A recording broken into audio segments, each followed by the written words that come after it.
Oi, meus amores! Que delícia! Agora toda terça-feira a gente tá junto. Isso aqui é bom demais, né? Não? Chama o povo pra vir aqui também, pra nós conversar, que hoje vai ser gostoso. Vamos falar sobre autossabotagem. Auto já quer dizer que é com a gente. O que a gente faz e sabota a nossa vontade de viver bem, de viver na plenitude, de viver com a gente mesmo, com Deus, com os outros. Hoje nós vamos entender isso. Separei 5 pontos pra gente trabalhar de autossabotagem. E daí daquele jeitinho, né, gente? Bem fácil de entender.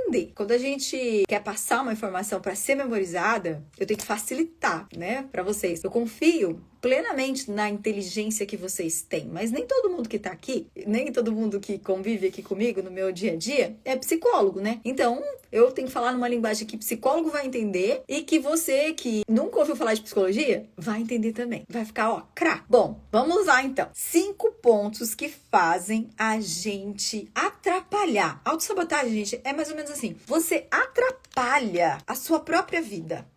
Coisa, né? A gente não percebe isso, porque autossabotagem é um mecanismo inconsciente. Vou explicar rapidinho aqui pra você que a gente tem o nosso consciente, a gente tem o nosso subconsciente e a gente tem o inconsciente. Então imagina comigo que o consciente é isso que nós estamos fazendo aqui. Vocês estão aí me ouvindo, eu tô aqui falando. Então é aquilo que eu sei que eu estou fazendo. O nosso subconsciente, se eu perguntasse pra você aqui, Kátia, como é o nome da rua que você mora? Você ia ter que buscar essa informação no seu subconsciente. Qual que é o preço do seu aluguel? Você tem que buscar lá, porque não tá no consciente naquela hora, mas é fácil de acessar. E o inconsciente é uma camada bem mais profunda. Para vocês entenderem melhor o que é inconsciente, é quando a gente sonha, né? A gente sonha, é tudo misturado, não é? Os sonhos são bagunçados, são desorganizados, são atemporais. O que quer dizer isso? Você sonha coisa que você viveu de dia com coisa que você viveu há 30 anos atrás. Misturado. Pessoas em formas de símbolos. Eles simbolizam muito o que tem dentro da nossa cabeça. O que eu quero dizer é que o inconsciente é como os sonhos. É uma camada mais profunda, mas ela é muito maior do que o subconsciente e do que o nosso consciente. É como se fosse um iceberg que fica por baixo da água. Igual aquele lá do Titanic, sabe? Que ninguém via, que existia. Via só o que era pequenininho lá em cima. É assim que acontece com a nossa psique. Essas camadas que eu estou falando pra vocês. Então, quando a gente sabota sem perceber. Porque em sã consciência, se eu te perguntar, mas você quer ser feliz? Você vai dizer, eu quero. Você tem esperança? Eu tenho esperança que eu vou ser. Você trabalha em favor dos seus sonhos? Eu trabalho. Mas aí, inconscientemente, a gente faz coisas que atrapalham muito o nosso desenvolvimento, o nosso crescimento. A gente acaba afetando demais a nossa autoestima. E sem autoestima, a gente se sabota muito mais. Porque nós, de fato, não acreditamos em nós. Nós não nos damos o verdadeiro e o valor necessário. O primeiro item que eu quero trabalhar com você, que você sabota sem perceber a sua autoestima, a sua personalidade, a sua identidade, é dizer sim para todo mundo. Você já deve ter ouvido falar sobre isso. Às vezes a gente sabe que eu preciso falar não, mas por que eu não falo? Eu sei que aquilo vai me incomodar depois, mas eu aceito convites que eu não quero. Eu mudo para ser aceita, inclusive. E quando as pessoas precisam receber o não, eu acho que eu não posso falar. Porque, no fundo, eu não quero desagradar. Eu quero ser amada pelas pessoas. Eu quero ser vista como uma pessoa boa, bondosa ou boazinha. E aí eu vou dizendo sims e distribuindo. Isso vai me fazendo muito mal. Eu vou ficando amarga comigo mesma. E eu vou me submetendo a relações abusivas. Porque vai que nessa caminhada da vida, você encontra um perverso, uma pessoa maldosa, uma pessoa narcisista, que gosta de jogar, que tá pronto para te engolir. Você vira uma presa muito fácil, porque você diz sim para ele. E ele entende que você é manipulável. E aí a coisa começa a complicar, porque a gente tá jogando com ele e nem tá percebendo. E todas as vezes que eu vou dizer não, ele diz que eu sou culpada por dizer não. Ele inverte esse jogo, essa situação. Então, uma das coisas que a gente mais peca no quesito autoestima e que a gente sabota os nossos planos, o nosso sucesso, os nossos sonhos, os nossos relacionamentos e a nossa paz interior é começar a falar muito sims. Não importa se isso é para pessoas que você ama, pessoas que você conhece pouco, ou para pessoas até mesmo de dentro da sua comunidade da igreja, por exemplo. Que eu sei que tem muita gente que me segue aqui que frequenta a comunidade da igreja. Então, gente, dizer sim quando você sabe que o correto para você mesma seria dizer não, é um grande sabotador. Então pensa primeiro, não responde na hora. A dica vai aí agora, tá? Presta atenção. Se você se identificou com isso, você viu que realmente muitas vezes eu acho que eu tenho que falar sim. Começa a pensar, eu não preciso responder agora. A pessoa que me pediu pode esperar.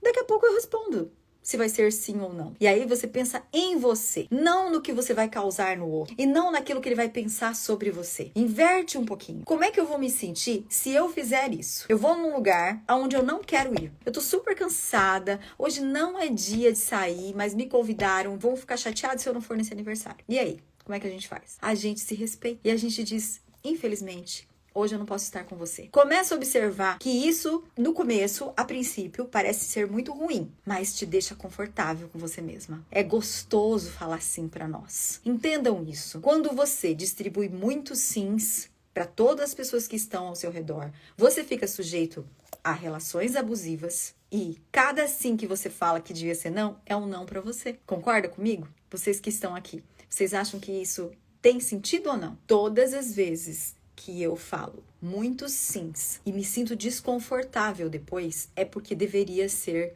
não para a pessoa e sim para mim. Sim para aquilo que é necessário para minha vida. E lembre-se, gente, não tem nada de errado em falar não.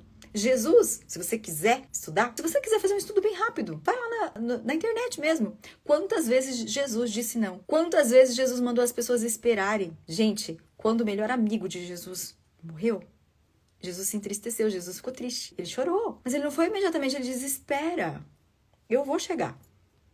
Ele chegou e ressuscitou, ele realmente fez. Mas ele colocou as pessoas para esperarem. Então, Jesus não diz sim para nós também, ainda hoje. Não, você já não recebeu muitos nãos de Deus? É sempre pro melhor, né? Pra sua vida. Pra mim, o não de Deus eu respeito muito e eu acredito que é pra me dar um sim muito maior depois. Mas Deus fala não pra nós. Ele diz, não vai ser agora. Eu não vou fazer isso que você tá pedindo agora, porque eu conheço o seu ontem, seu hoje e seu amanhã. Então não tem nada de errado. Você não vai ser má, mas você vai ter que aguentar as caras feias, tá? Porque tem muita gente que vai ficar de cara feia no começo porque não tá acostumado. Tá acostumado de você falar sim, sim, posso, tudo bem, eu vou, me desdobro, me quebro inteira, mas eu faço. Aí quando você começa a falar assim, não, eu não consigo, você vai desagradar. Mas aí lembra que as pessoas vão ficar chateadas no início, ou bravinhas, porque elas estão mal acostumadas, mas daqui a pouco passa. E quem for de verdade na sua vida, quem for importante, vai continuar. Importante no sentido que se importa verdadeiramente com você, tá, gente? Porque às vezes a gente coloca a pessoa num lugar importante e ele não deve ficar lá. Aquele não é o lugar dele, porque ele não se importa com nada que você sente, com nada que você faz. E aí, será que eu não tô colocando essa pessoa no lugar errado?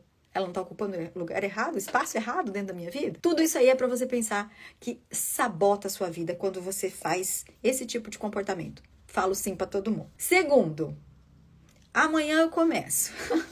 Isso aí, gente, é uma autossabotagem tremenda, sabe? Essa coisa de jogar pra segunda-feira, de jogar pro mês que vem. Quem já se identificou com isso? Amanhã eu começo. Às vezes a gente faz muito isso. E é procrastinação. A procrastinação tem muito a ver, né, com você estragar as coisas, você atrapalhar o seu desenvolvimento. Você vai deixando para amanhã, para quando você estiver pronta para fazer, né? Eu já vi tanta gente falar que vai no nutricionista depois que ele emagrecer. Por quê? Gente, eu preciso ir porque eu estou precisando de ajuda, né? Justamente porque você quer agradar o nutricionista. Não faz sentido isso. Ele é um profissional. Não vou voltar no médico até eu não tá melhor. Eu vou esperar o meu dente ficar bom para ir no dentista? O que é isso? Né? Eu vou lá porque eu preciso de ajuda. Esse negócio de deixar para depois, a hora que eu estiver bem eu começo, a hora que eu estiver pronta eu começo, sabe o que é isso? Nunca vai acontecer.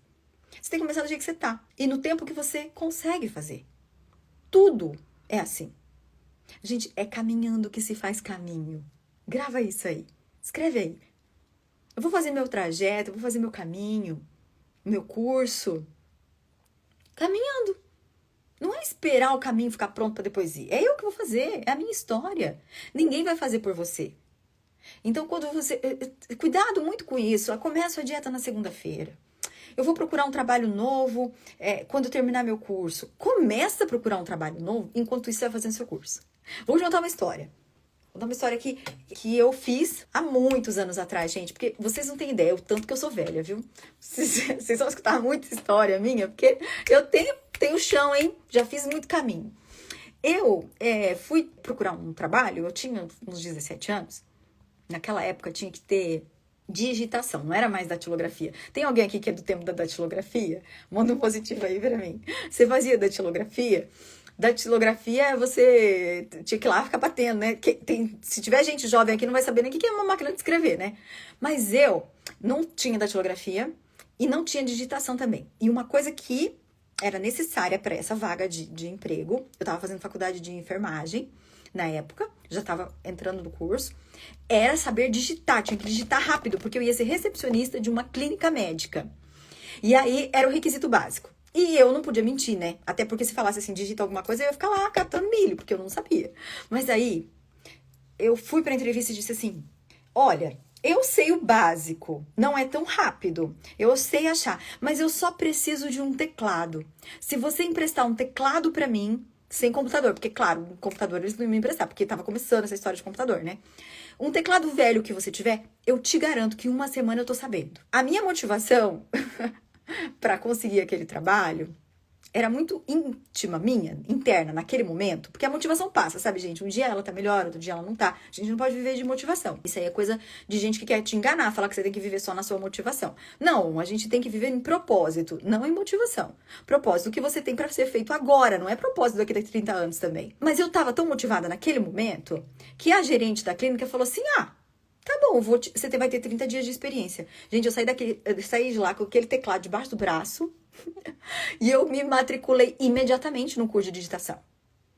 E eu fui progredindo. Pensa que foi fácil? Não, nossa, meu Deus do céu, eu quebrei minha cabeça, ainda mais novinha, né?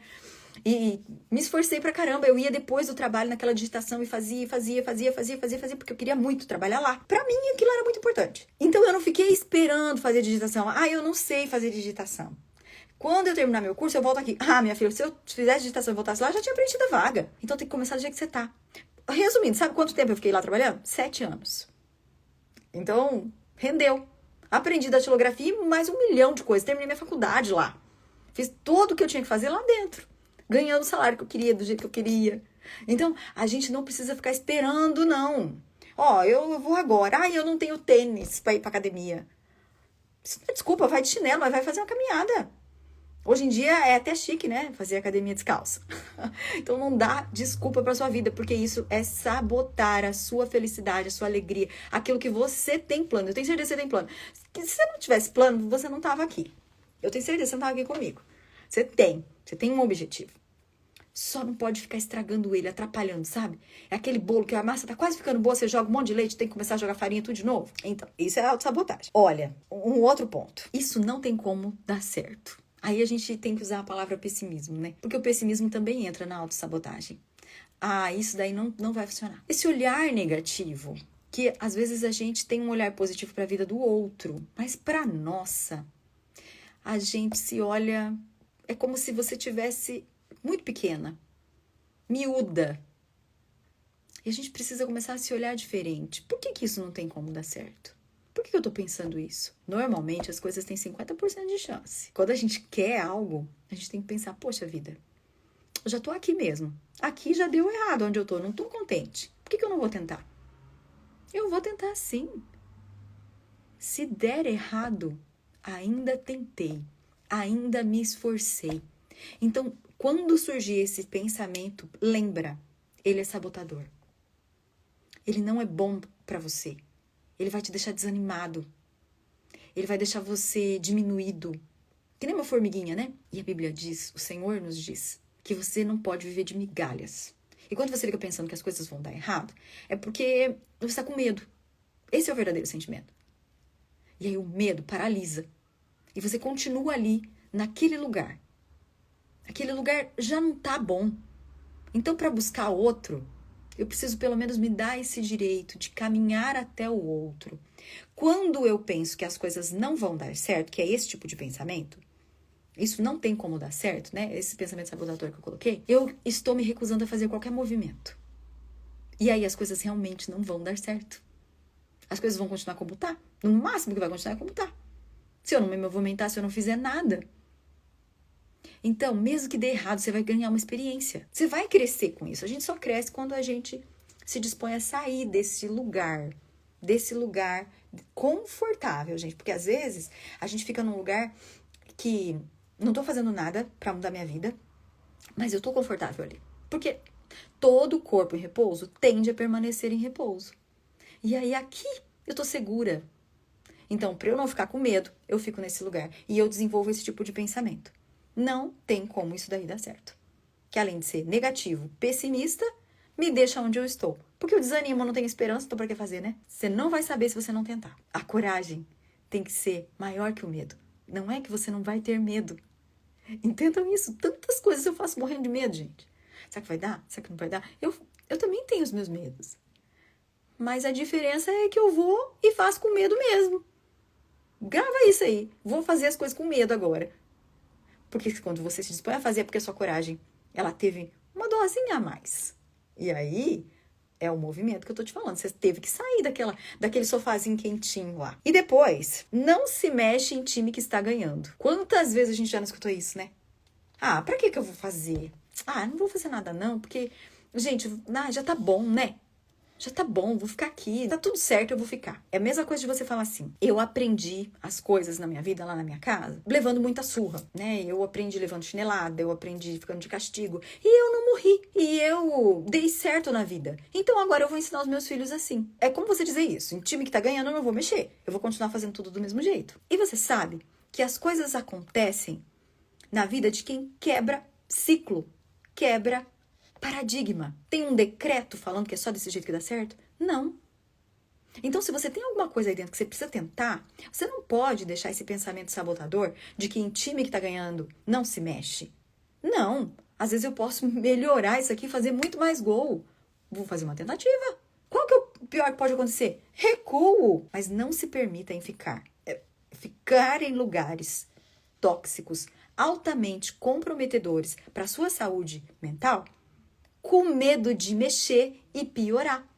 Porque já não tá bom. Então é a hora que você precisa mexer nessa jogada. Às vezes, você pode pensar que tá tudo certo, que tá ganhando. Mas será que tá ganhando mesmo?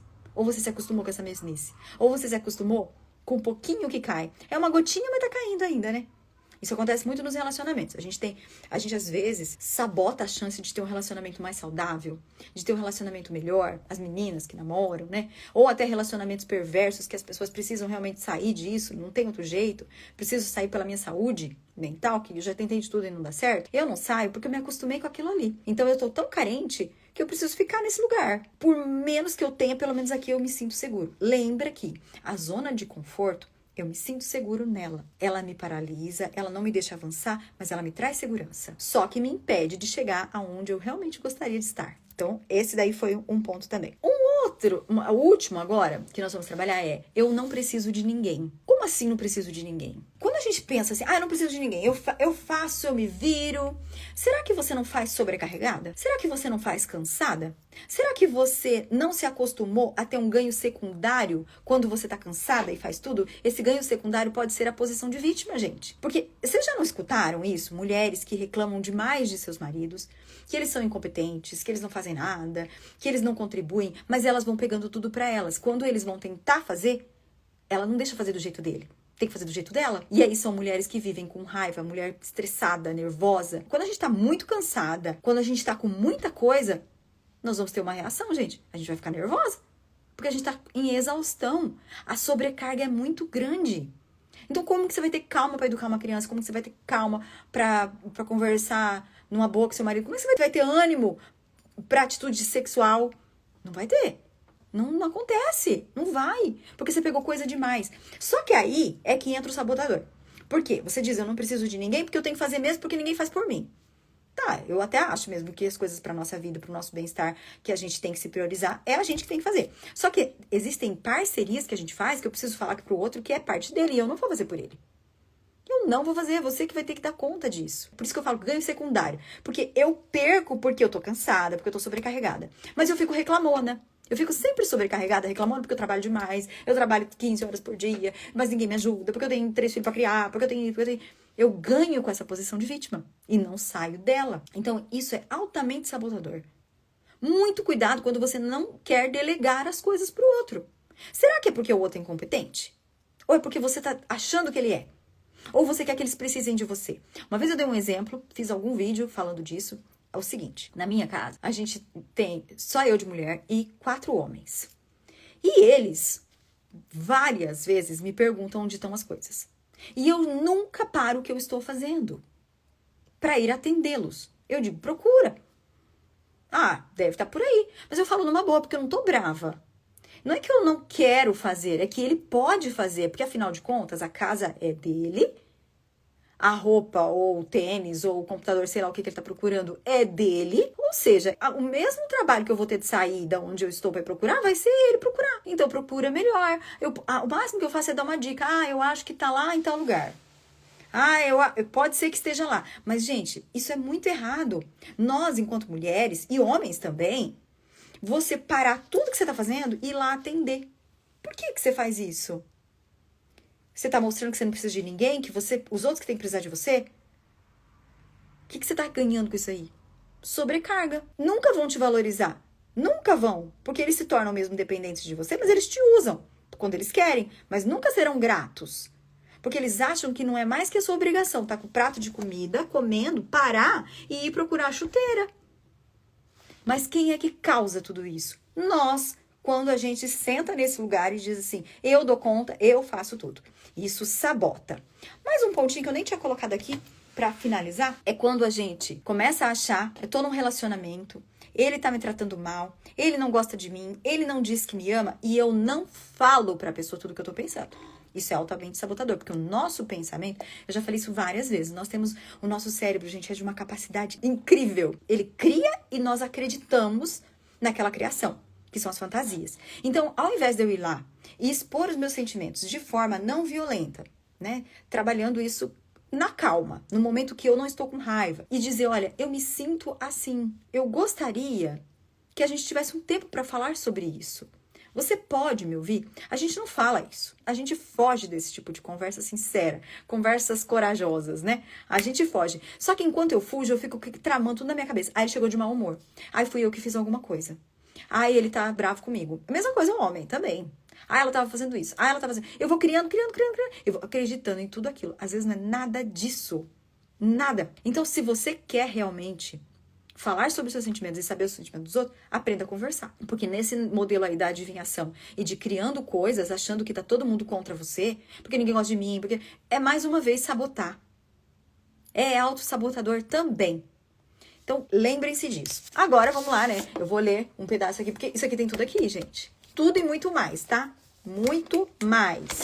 Tem 7 chaves que mostram, inclusive, os possíveis sabotadores. Está tudo aqui, dentro desse livro. Mas tem um pilar que a gente compromete. É como se você fosse lá e destruísse esse pilar da sua autoestima. Vai ficar bambu.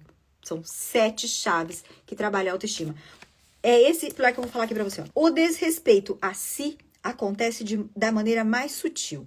É como envenenar-se com conta-gotas constantemente. Então, tudo isso que eu falei, que é autossabotagem, de todos esses pilares, de dizer sim pra tudo, amanhã eu começo, eu tenho que estar pronto pra começar, eu tenho que ter isso pra começar, tem que ter isso, tem que ter isso, tem que ter nada, você só tem que estar disposto a fazer. Ah, hoje chegou o meu livro, eba! Que legal! Me dá o feedback, gente. Eu amo quando vocês falam, gostei, não gostei, tô entendendo, tá fácil. Porque tudo isso vai fazendo eu melhorar os próximos, né? Porque esse, gente, foi uma junção mesmo de todos os livros que eu li e aprendi para me reconstruir de dentro para fora na minha autoestima. E eu consegui colocar tudo aqui. Graças a Deus, esse livro tem espiritualidade, esse livro tem psicologia de maneira prática. Você vai lá no pilar no desrespeito e destrói ele. Você dá uma machadada nesse pilar. Isso não tem como dar certo. Essa visão negativa das coisas, do mundo, não se mexe em quem tá ganhando. E projetar os seus pensamentos, você projeta coisas que você tá sentindo no outro e começa a inventar coisas e acreditar nelas. Daqui a pouco você não vai só inventar, você vai começar a ter visões também. Você vai até ver coisas de tanto que você não conversou, não discutiu sobre o assunto, mas você foi criando. criando e criando. Então, isso tudo é autossabotagem. Esse é um tema que a gente pode falar mais muitas vezes, tá, gente? Mas hoje eu escolhi esse, porque durante a semana eu fiz caixinha de perguntas, surgiu bastante coisas nesse sentido. Então, eu fiz questão de escolher esse. E a autossabotagem é algo do mal. É algo que Deus não quer para a sua vida. Não é plano de Deus que você estrague as coisas para você. O plano de Deus é que você tenha vitórias diárias. Porque não é uma grande vitória, a gente tem que ter muitas vitórias na nossa vida. Só de acordar é uma vitória. De descansar, dormir na paz do Senhor é outra vitória. E é isso que você não pode sabotar. É para viver uma vida melhor. Deus tem planos para você de graça. É graça, viver na plenitude. Quando você desenvolve a sua espiritualidade, tudo isso é possível. E quando você desenvolve a sua autoestima, tudo isso é possível. Porque quando você tiver a intenção de sabotar, mesmo que seja a nível inconsciente, agora eu te dei as informações. Então vai vir pro consciente, você vai falar, opa, tô me sabotando. Tô estragando o que Deus preparou pra mim. Tô estragando aquilo que queimou meu coração. Sabe quais são as coisas preparadas por Deus? Aquilo que queima dentro do seu coração. Aquilo que você tem muita vontade de fazer, mas o medo te atrapalha. Mas dizer sim pra todo mundo, se importar com a vida de todo mundo e não cuidar da sua te atrapalha. Isso é plano de Deus. Então não estrague os preparativos que o Senhor tem pra sua vida. Lembre-se disso. Autossabotagem, a gente precisa trazer para o consciente para prevenir que o estrago seja feito. Principalmente estragar o pilar do autorrespeito. Então, meu amor, meus amores, meu amor que tá aí me ouvindo, tanta gente que entrou aqui, ficou aqui comigo. Essa foi a live dessa semana, mas se Deus quiser, com a graça do Pai, toda terça-feira nós temos os nossos momentos aqui. Eu aceito sugestão, vou colocar a caixinha depois para vocês irem sugerindo aquilo que é mais interessante da gente trabalhar. E se você ainda não adquiriu o meu livro, tá a tempo. Invista em você. Eu posso falar, mas quando você pegar esse livro, ler, fazer as atividades que tem aqui dentro, porque tem muita atividade, esse livro é interativo. Você vai ver como é que o processo é legal. Quem tá recebendo aí já vai me entender do que eu tô falando. Os feedbacks estão sendo bem é Então, ó, investimento em você. Beijo, até a semana que vem. Até amanhã cedo, né, gente? A gente se conversa. A nossa comunidade aqui é juntinho, é quentinho, é gostoso. Mas não é na posição de vítima, não. É de ir pra frente, não é de encarar a vida? Então, beijo, Deus te abençoe. Uma excelente noite pra você. Tchau!